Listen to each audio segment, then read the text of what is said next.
صلی علی رسولہ الکریم اما بعد فاعوذ باللہ من الشیطان الرجیم بسم اللہ الرحمن الرحیم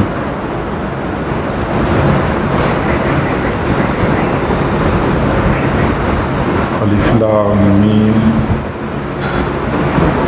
احسب الناس ان یترکوا ان یقولوا آمنا وهم لا یفتنون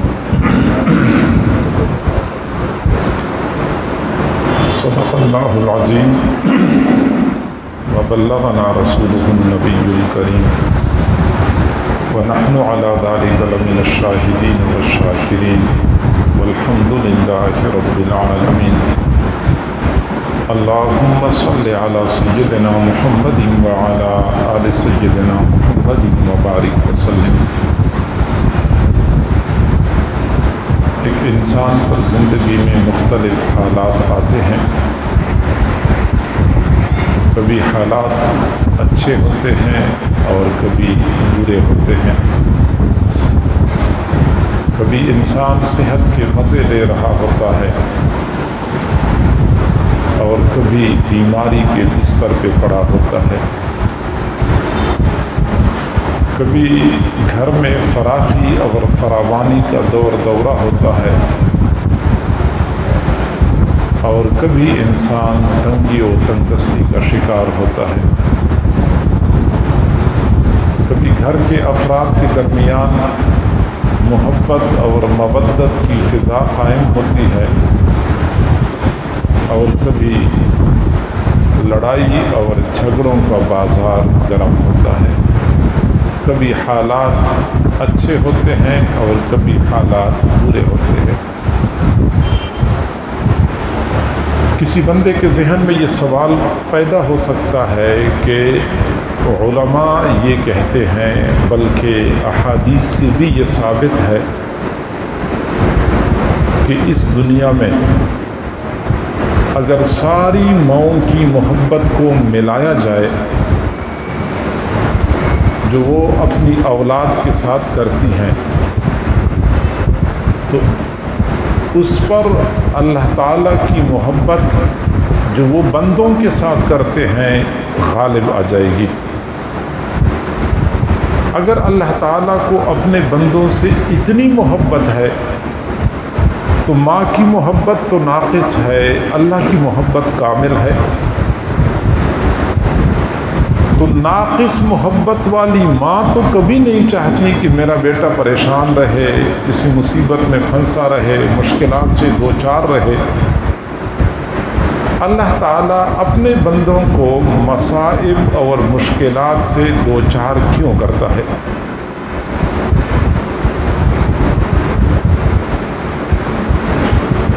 اس مختصر نشست میں ہم نے ایک تو یہ بات سمجھنی ہے کہ ہم پر یہ برے حالات کیوں آتے ہیں، دوسری بات ہم نے یہ کرنی ہے کہ ہمیں ان حالات میں کیا کرنا چاہیے۔ تو بات سمجھ لیں کہ اللہ تعالیٰ جب بھی کسی بندے کے حالات کو بدتر کرتا ہے اس کے پیچھے 3 مقاصد پوشیدہ ہوتے ہیں۔ پہلا مقصد تو یہ کہ کئی مرتبہ اللہ تعالیٰ کی طرف سے ناخوشگوار حالات عذاب بن کے آتے ہیں، بندوں کے اعمال جب بگڑ جاتے ہیں پھر اللہ تعالیٰ بندوں سے انتقام لیتا ہے۔ فَلَمَّا آسَفُونَا انتَقَمْنَا مِنْهُمْ، ان لوگوں نے جب بھی ہمیں ناراض کیا ہے تو ہم نے ان سے انتقام لیا ہے۔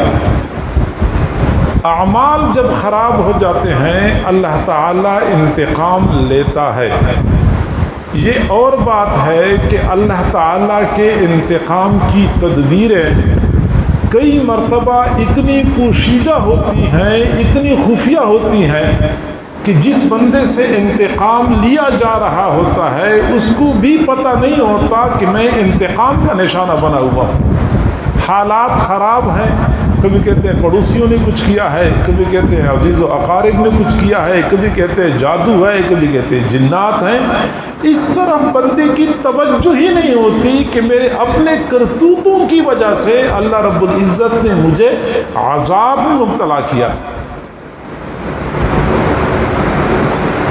اللہ تعالیٰ آخرت میں گناہوں کا عذاب دے گا، دنیا میں بھی بندے کو برے عملوں کا صلہ مل کے رہتا ہے۔ عدل و انصاف فقط حشر پہ موقوف نہیں، عدل و انصاف فقط حشر پہ موقوف نہیں، زندگی خود ہی گناہوں کی سزا دیتی ہے۔ ضرور بھی ضرور بندے کو سزا ملتی ہے، یہ عذاب خداوندی ہوتا ہے۔ اب سابقہ امتوں کے حالات کا مطالعہ کریں تو ہم پر یہی حقیقت کھل جاتی ہے۔ حضرت نوح علیہ السلام کی قوم عیش و عشرت کی زندگی گزار رہی تھی، لیکن اللہ رب العزت نے ان پر سیلاب کو مسلط کر دیا، تنکوں کی طرح سیلاب کی سطح پر بہتے ہوئے نظر آئے۔ یہ اللہ رب العزت کی نافرمانی کا نتیجہ تھا۔ حضرت صالح علیہ السلام کی قوم پر تند و تیز چیخ کو مسلط کر دیا گیا اور اس چیخ سے ان کے کلیجے پھٹ گئے۔ یہ اللہ رب العزت کی نافرمانی کا نتیجہ تھا۔ فرعون کو اپنے لاؤ لشکر سمیت پانی میں غرق کر دیا گیا، یہ بھی اللہ رب العزت کی نافرمانی کا نتیجہ تھا۔ قارون کو اپنے خزانوں سمیت زمین میں زندہ دھنسا دیا گیا، یہ بھی اللہ تعالیٰ کی نافرمانی کا نتیجہ تھا۔ نمرود کو ایک لنگڑے مچھر کے ہاتھوں ذلیل اور رسوا کیا گیا، یہ بھی اللہ کی نافرمانی کا نتیجہ تھا۔ قوم عاد پر تیز ہواؤں کو مسلط کر دیا گیا اور ان ہواؤں نے ان کے نام و نشان کو مٹھا کے رکھ دیا، یہ بھی اللہ رب العزت کی نافرمانی کا نتیجہ تھا۔ بنی اسرائیل کو بندروں، سوروں اور خنزیروں کی شکل میں تبدیل کر دیا گیا، یہ بھی اللہ رب العزت کی نافرمانی کا نتیجہ تھا۔ اور آج ہم پر جو اللہ کی طرف سے مختلف عذابات آ چکے ہیں، ان میں سے بھی اکثر اللہ کی نافرمانی کا نتیجہ ہے۔ برے حالات کیوں آتے ہیں؟ بیماریاں کیوں پیچھا نہیں چھوڑتی؟ کاروبار کیوں بیٹھ جاتے ہیں؟ قرضی کیوں چھڑتے جا رہے ہیں؟ بیٹے نافرمان کیوں ہو گئے ہیں؟ اس کی ایک وجہ یہ کہ ہم اللہ کو ناراض کرتے ہیں، پھر اللہ ہم سے بدلہ لیتا ہے، اللہ ہم سے انتقام لیتا ہے۔ یہ پہلا راز ہے۔ ناخوشگوار اور ناموافق حالات میں دوسرا راز کہ اللہ تعالیٰ بندوں کے گناہوں کو بخشنا چاہتا ہے، بندوں کو گناہوں سے پاک کرنا چاہتا ہے، پھر برے حالات آتے ہیں۔ اللہ رب العزت نے قرآن پاک میں ارشاد فرمایا وَمَن يَعْمَلْ سُوءًا يُجْزَ بِهِ، جو بھی بندہ برا عمل کرے گا تو ضرور اس کا بدلہ اس کو دیا جائے گا۔ صحابہ کرام نے عرض کیا اللہ کے نبی یہ تو بہت مشکل ہو جائے گا، جب بھی کسی بندے سے گناہ کا ارتکاب ہوتا ہے تو اللہ تعالیٰ ضرور عذاب دے گا، ضرور سزا دے گا، یہ تو بہت مشکل ہو جائے گا۔ اللہ تعالیٰ نے فرمایا کہ کیا تم بیمار نہیں ہوتے؟ کیا تم پریشان نہیں ہوتے؟ کیا تمہاری اوپر برے حالات نہیں آتے؟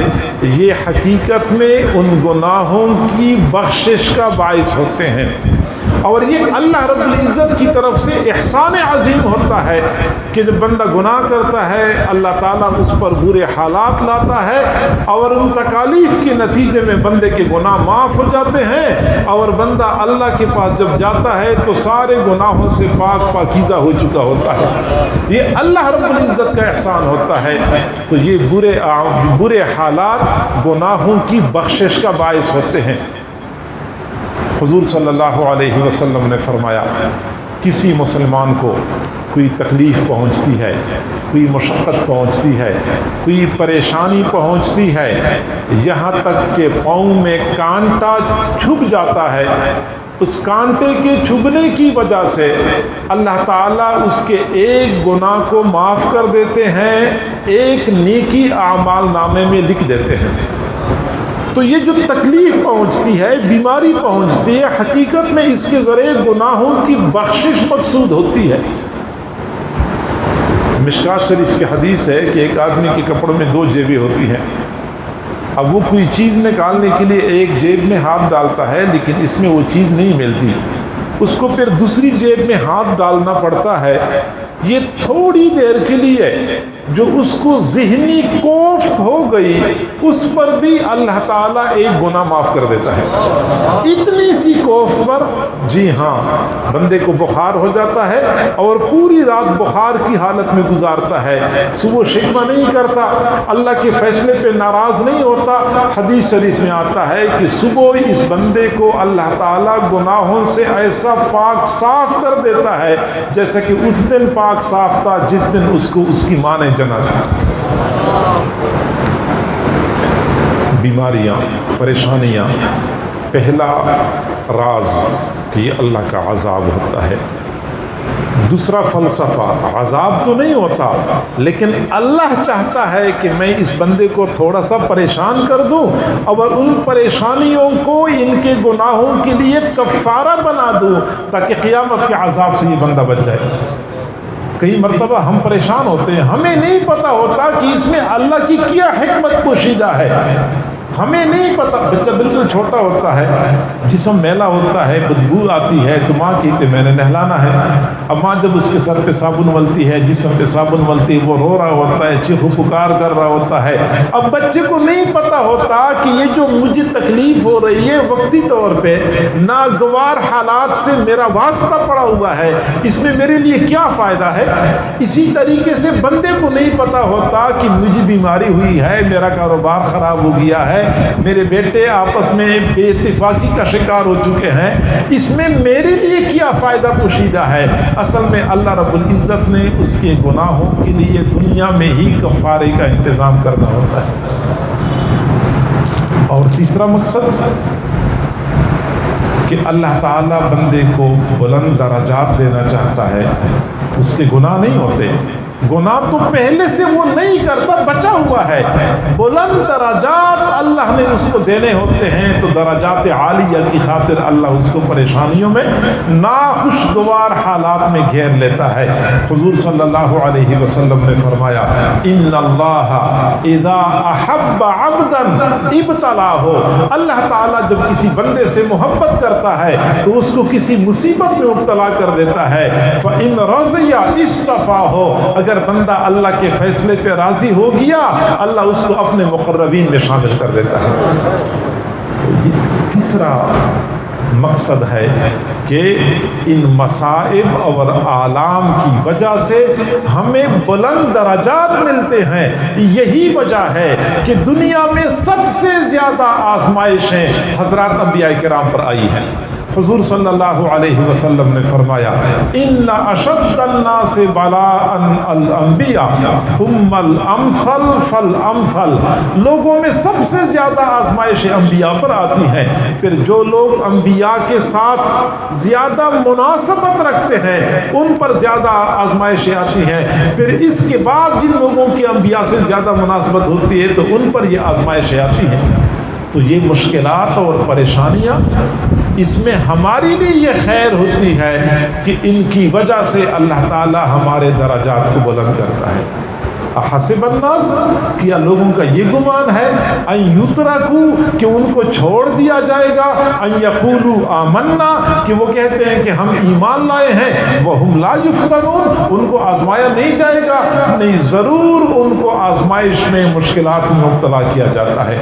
سونے کے اندر میل ہوتی ہے، کھوٹ ہوتا ہے، پھر اس سونے کو آگ میں ڈالا جاتا ہے، آگ کی بھٹی میں جب ڈالتے ہیں تو پھر اس سے میل کچیل نکل جاتی ہے، سونا بالکل خالص بن جاتا ہے، پھر اس کے اوپر شاہی مہر لگتی ہے، پھر وہ دینار کی شکل اختیار کر لیتا ہے۔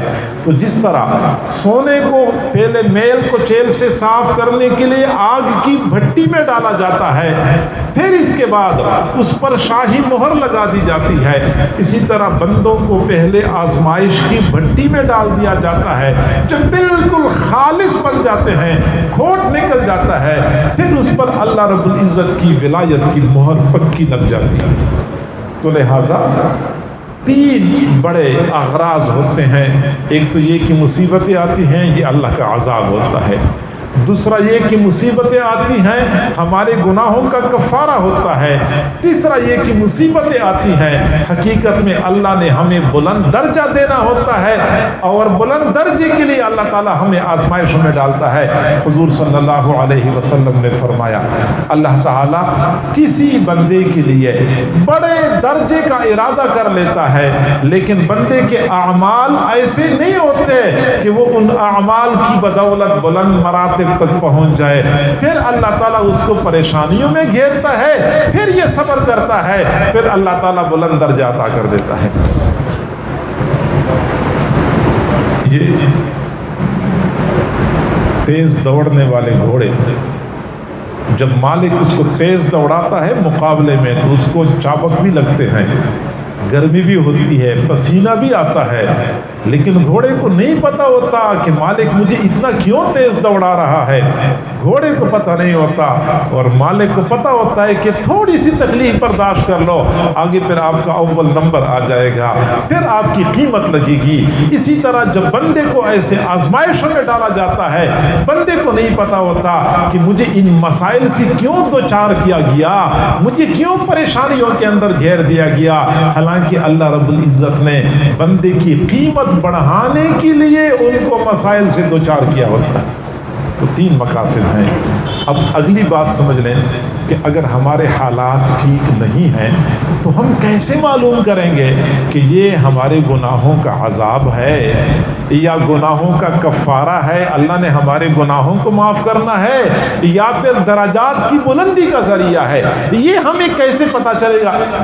اس کی آسان پہچان کہ ناخوشگوار حالات آئے، پھر ہم نے رونا دھونا شروع کر دیا، ہم نے شکوے کرنے شروع کر دیے، ہم اللہ کے فیصلوں پہ راضی نہیں ہیں، اور ہم ہر کسی کے سامنے اللہ کے شکوے کرتے رہتے ہیں، تو یہ اس بات کی دلیل ہے کہ اللہ نے عذاب میں مبتلا کیا ہے، اور آخرت کا عذاب بھی اس سے زیادہ شدید ہوگا۔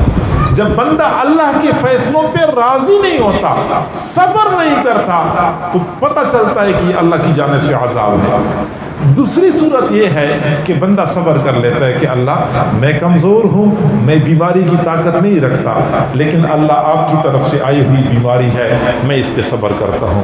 اللہ میں کمزور ہوں، مشکلات برداشت نہیں کر سکتا، لیکن آپ کا فیصلہ ہے، میں اس پہ صبر کرتا ہوں۔ بندہ صرف صبر کر لیتا ہے، اس سے معلوم ہوتا ہے کہ یہ جو حالات ہیں یہ ہمارے گناہوں کے لیے کفارہ ہے، ہمارے گناہوں کے لیے کفارہ ہے، بندہ صبر کر لیتا ہے۔ یہ صبر گناہوں کا کفارہ ہونے کی دلیل ہے۔ تیسرا یہ کہ بندہ صرف صبر نہیں کرتا، بلکہ وہ اللہ کے فیصلے پہ رضا کا اعلان کرتا ہے کہ اللہ میں تیرا بندہ، آپ میرے بارے میں جو بھی فیصلہ کریں گے میں اس پہ راضی ہوں۔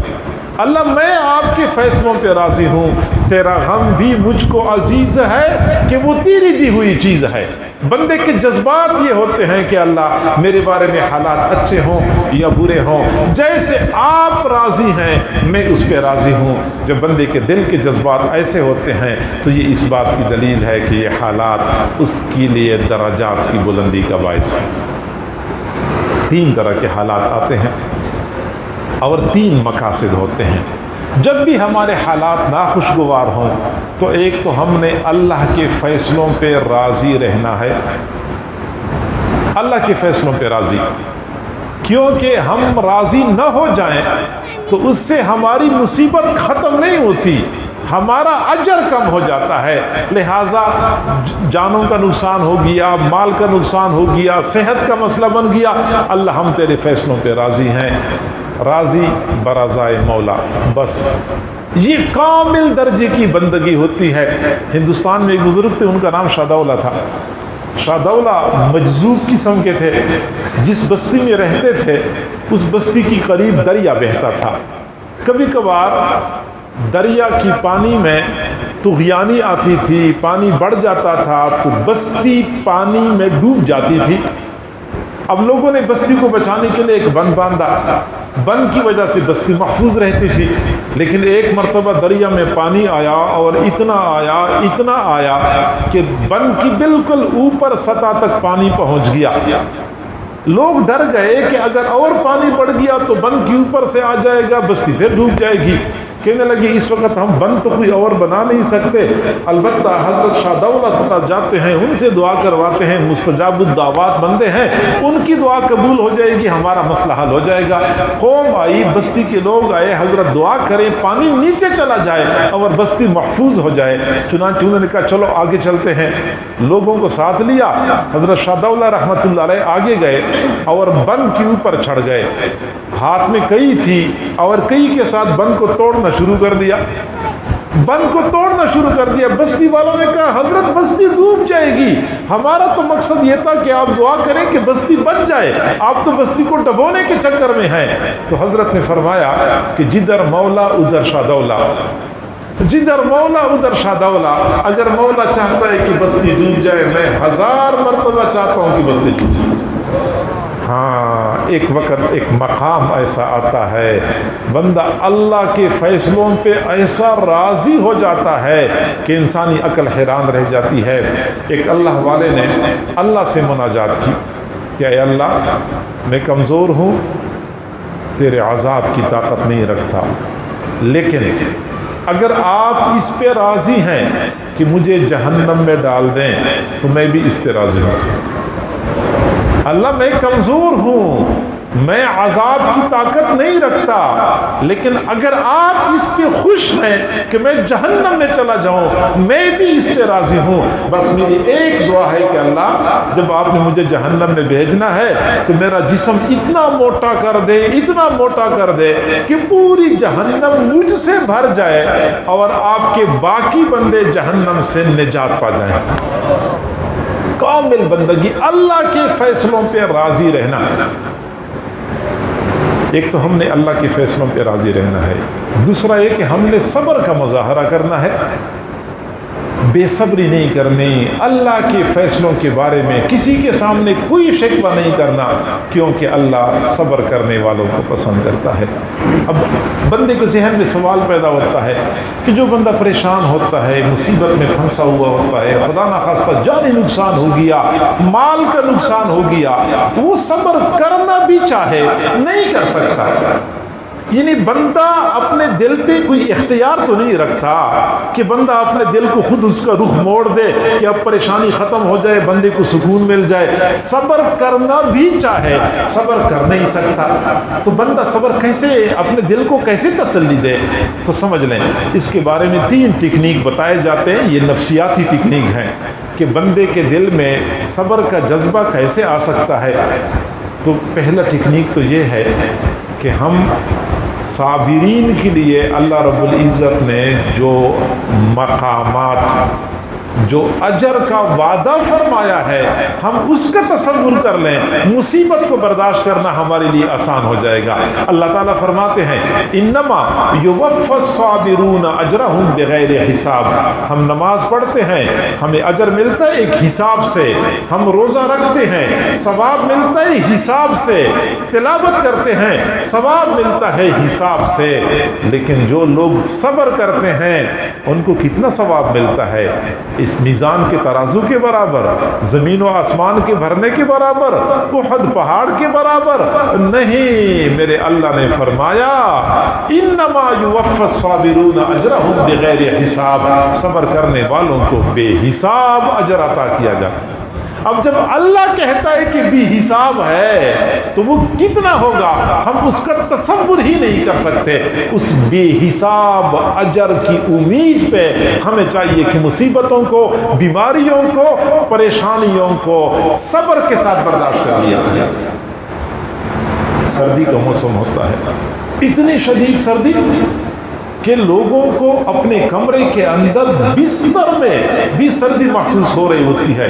کئی مرتبہ سردی کے موسم میں جب باہر ہوا چلتی ہے اور دروازے کے ساتھ ہوا ٹکراتی ہے تو اندر رضائی میں بندہ خوفزدہ ہو جاتا ہے، ایسی ٹھنڈی ہوا چل رہی ہوتی ہے. لیکن اس شدید سردی میں کچھ لوگ ایسے بھی ہوتے ہیں جو سائیکل پہ سوار ہوتے ہیں، گلیوں میں چکر لگا رہے ہوتے ہیں، سیٹی بجا رہے ہوتے ہیں، دنیا والوں کو پیغام دے رہے ہوتے ہیں کہ میں جاگ رہا ہوں، تم آرام سے سو جاؤ. آخر وہی سردی کا مقابلہ کیسے کرتے ہیں؟